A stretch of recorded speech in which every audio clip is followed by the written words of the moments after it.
Hello दोस्तों, नमस्कार। AJIS academy Indore में आपका स्वागत है। दोस्तों, आज का टॉपिक है कि मणिपुर में हिंसा क्यों हो रही है। Why violence broke out in Manipur.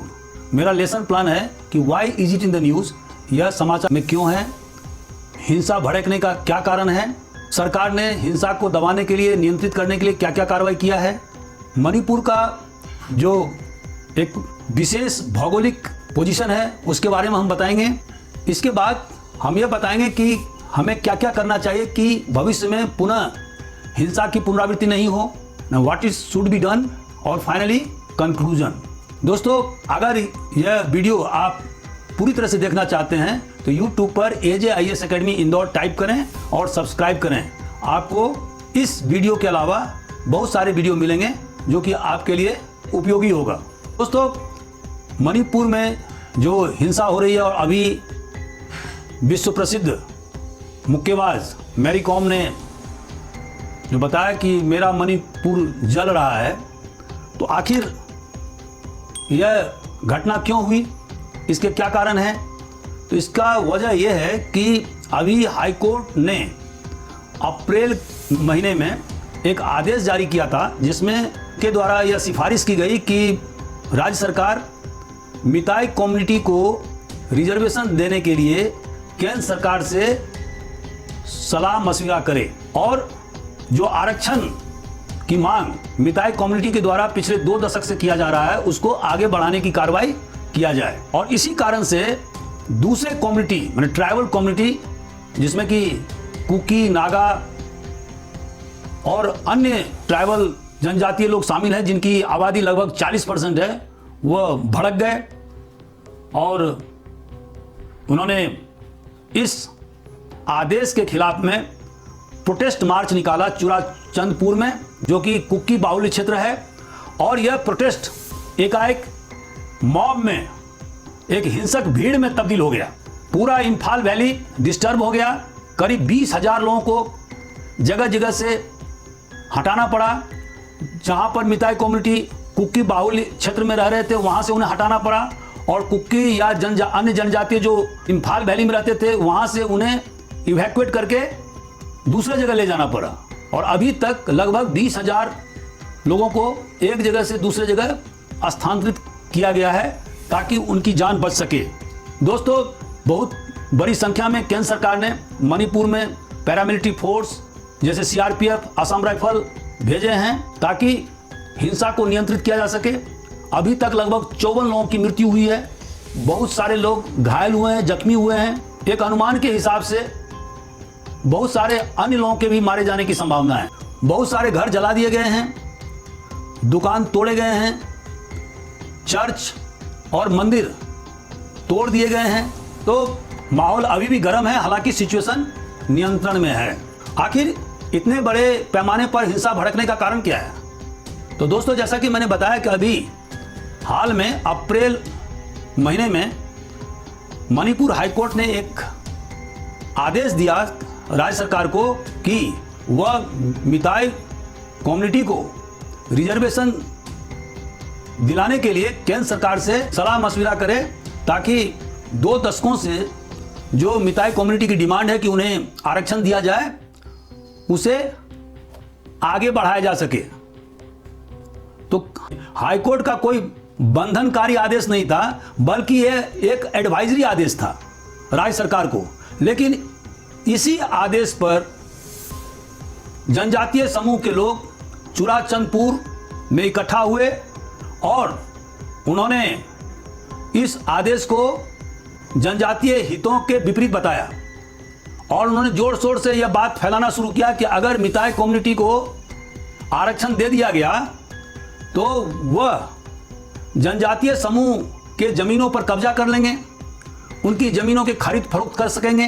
पहले ही से मिताई कम्युनिटी मणिपुर के राजनीति में हावी है, उनकी आबादी 53% है और 60 MLA में से 40 MLA मिताई कम्युनिटी से चुने जाते हैं।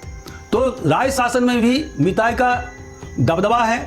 तो इस कारण से जनजातीय समूह जिसमें कुकी या जोमी या नागा जो अन्य जनजातीय समूह हैं वो भड़क गए और उन्होंने अपने अस्तित्व के लिए इस आदेश को खतरा माना और जो एक शांतिपूर्ण प्रोटेस्ट था वह एकाएक हिंसा में तब्दील हो गया। एक दूसरे के घर जलाए जाने लगे, माहौल बहुत ही खराब हो गया और इस तरह से जहां जहां जनजातीय समूह का दबदबा था वहां पर उन्होंने मिताई कम्युनिटी को मारा पीटा, उनके घर जला दिए और चर्च तोड़े गए, मंदिर तोड़े गए। दोस्तों, मिताई कम्युनिटी का तर्क यह है कि मणिपुर के यूनियन ऑफ इंडिया में मर्जन होने से पहले उन्हें शेड्यूल्ड ट्राइब का दर्जा हासिल था और उस समय में उनकी आबादी 62% थी, जो धीरे धीरे अब घट करके 53% हो गई है।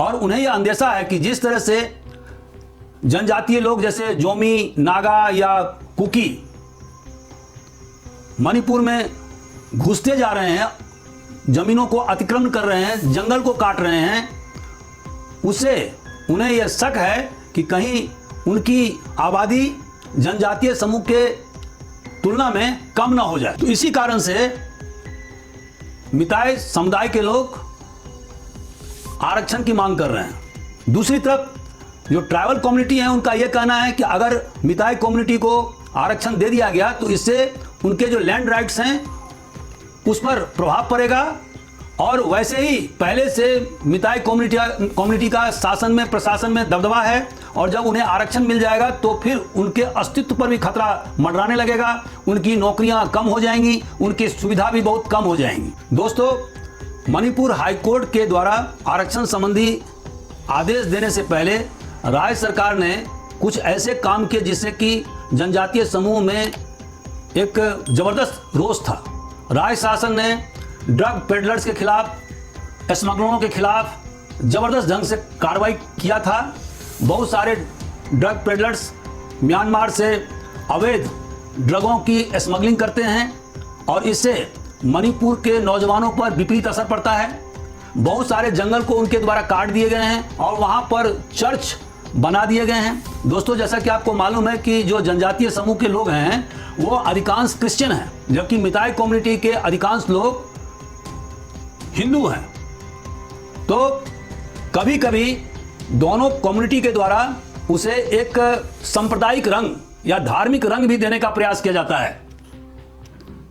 हाल के समय में राज्य शासन के द्वारा बहुत सारे जो अवैध ढंग से चर्च जंगलों में बना दिए गए थे उन्हें तोड़ा गया। इससे भी जनजातीय समूह में थोड़ा रोष था। हम तीसरे बिंदु पर आते हैं कि सरकार के द्वारा क्या क्या प्रयास किए गए हैं। तो दोस्तों, केंद्र सरकार ने सीआरपीएफ के भूतपूर्व चीफ कुलदीप सिंह को राज्य शासन का प्रमुख सिक्योरिटी एडवाइजर नियुक्त किया है। इसके अलावा आशुतोष सिन्हा को, जो कि एडिशनल डीजीपी इंटेलिजेंस है मणिपुर में, उन्हें ओवरऑल ऑपरेशनल कमांडर बनाया गया है। बहुत बड़ी संख्या में असम राइफल और सीआरपीएफ बल को मणिपुर में भेजा गया है ताकि वहां के पुलिस बल को इमदाद किया जा सके, उन्हें मजबूती प्रदान किया जा सके और हिंसा को नियंत्रित किया जा सके। दोस्तों, मणिपुर का जो ज्योग्राफिकल लोकेशन है वो बहुत ही वल्नरेबल है, बहुत नाजुक है। पूरब में म्यांमार उसके बॉर्डर पर लगते हैं, पश्चिम में असम है, उत्तर में नागालैंड है और दक्षिण में मिजोरम है। बहुत पहले से नागालैंड के लोगों के द्वारा और खास करके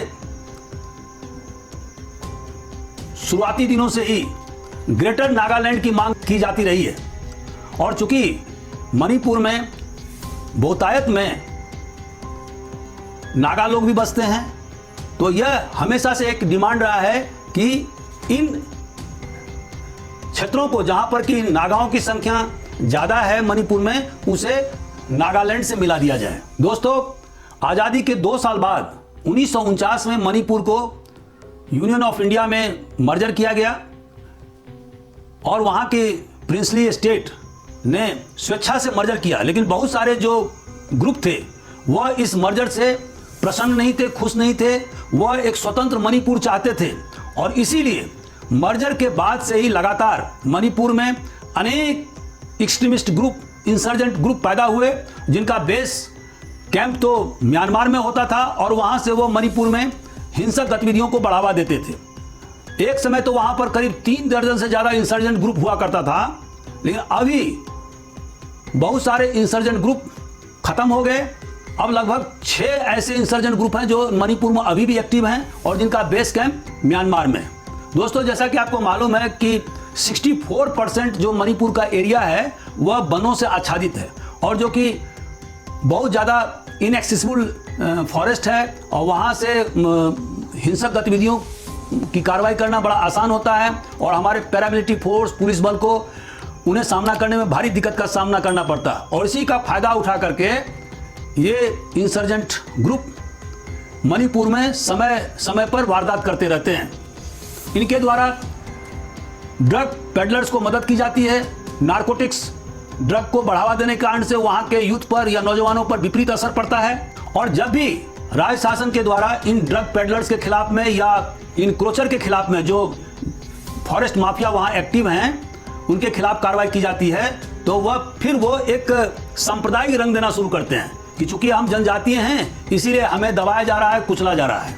अब सवाल उठता है कि हमें क्या क्या करना चाहिए।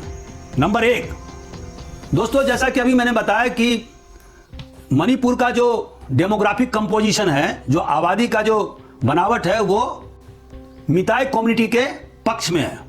उनकी आबादी हालांकि 53% है, लेकिन 60 में से 40 एमएलए मिताई कम्युनिटी से चुने जाते हैं।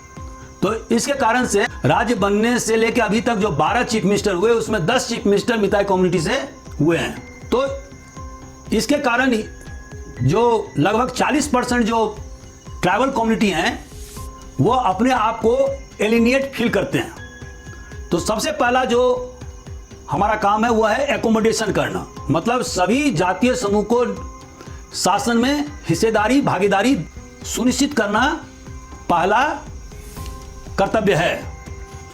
आइडेंटिटी पॉलिटिक्स को खत्म करना होगा कि आजकल चूंकि हिंदुस्तान में आइडेंटिटी पॉलिटिक्स को बहुत ज्यादा बढ़ावा दिया जा रहा है, लोगों को इस आधार पर चिन्हित किया जाता है कि वो फला जाति का है, फला धर्म के मानने वाले हैं।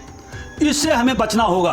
किसी भी कम्युनिटी को उस राज्य के रिसोर्सेज पर एक्सक्लूसिव राइट नहीं होना चाहिए, उसका दबदबा नहीं होना चाहिए। सभी कम्युनिटी को राज्य के रिसोर्सेज पर समान अधिकार होना चाहिए। और जब भी शासन प्रशासन में एक्सक्लूसिवनेस की बात आएगी, एक विशेष कम्युनिटी को मदद करने की बात आएगी, तो इससे जो एलिनेटेड ग्रुप हैं उनके द्वारा हिंसा भड़काया जा सकता है। और मणिपुर में भी यही हुआ है। अभी जो मणिपुर का जो भौगोलिक स्थिति है उसमें हम क्या देखते हैं कि इंफाल वैली का एरिया मात्र 10% है, लेकिन वहां पर 53% मिताई कम्युनिटी के लोग रहते हैं। और जबकि 90% जो एरिया है वहां पर 40% जनजातीय समूह के लोग रहते हैं। तो एक तरह से दोनों कम्युनिटी में गेटवाइजेशन हो गया है, पृथकीकरण हो गया है। इस पृथकीकरण को हमें खत्म करना होगा, लैंड राइट्स में तब्दील करना होगा ताकि मिताई कम्युनिटी भी इंफाल कम्युनिटी से बाहर बच सकें, रह सकें, खेती कर सकें। दूसरी ओर जो जनजातीय समूह खास करके नागा, कुकी या मिजो मणिपुर के 90% इलाकों में रहते हैं और अक्सर म्यांमार से, नागालैंड से आकर के यहाँ पर घुसपैठ करते हैं, उस पर सख्ती से कार्रवाई करना होगा ताकि जो वहाँ का डेमोग्राफिक कंपोजिशन है उस पर रोक लगाया जा सके, ताकि किसी प्रकार का अल्ट्रेशन या तब्दीली नहीं हो। दोस्तों, निचोड़ क्या है? निचोड़ यह है कि जो म्यांमार के साथ में जो मणिपुर का जो पोरस बॉर्डर है उस पर फेंसिंग किया जाए, जैसे कि हिंदुस्तान और पाकिस्तान के बीच में फेंसिंग जबरदस्त ढंग से किया गया है ताकि ड्रग पेडलर्स को रोका जा सके, टिम्बर माफिया पर अंकुश लगाया जा सके और जो इंसर्जेंट ग्रुप म्यांमार से आकर के मणिपुर में हिंसा करते हैं, ड्रग माफिया को बढ़ावा देते हैं, उन पर अंकुश लगाने की आवश्यकता है। राज्य शासन को यह सुनिश्चित करना होगा कि वह केवल मिताई कम्युनिटी के भले के लिए काम नहीं कर रहा है, बल्कि वह समग्र मणिपुर के लोगों के लिए काम कर रहा है, ताकि किसी भी कम्युनिटी में एलिनेशन या पृथकीकरण की भावना सृजित नहीं हो पाए। जिस प्रकार से जनजातीय समूह के द्वारा जंगलों को अवैध रूप से काटे जाते हैं और धर्म के नाम पर उनके द्वारा चर्च अवैध ढंग से बना दिए जाते हैं या मंदिर का निर्माण कर दिया जाता है, उस पर रोक लगाने की जरूरत है। दोस्तों, जैसा कि आपको मालूम है कि मणिपुर में 64% एरिया जंगलों से आच्छादित है। जलवायु के हिसाब से एक बेहतरीन स्टेट है। तो यहां पर विभिन्न समूह के द्वारा बाहर से अक्सर घुसपैठ होता रहता है, उस पर रोक लगाने की जरूरत है। पुलिस पेट्रोलिंग और सख्ती से काम करने की जरूरत है ताकि यह सुनिश्चित किया जा सके कि म्यांमार से और मणिपुर के अन्य बॉर्डर स्टेट से जनजातीय समूह मणिपुर में आकर के घुसपैठ नहीं करें और मणिपुर की शांति व्यवस्था को भंग नहीं करें। तो दोस्तों, आज का हमारा वीडियो कैसा रहा, आप अपनी टिप से जरूर अंकित करें। यदि आपका कोई सुझाव है तो जरूर हमें अवगत कराएं। Thank you very much.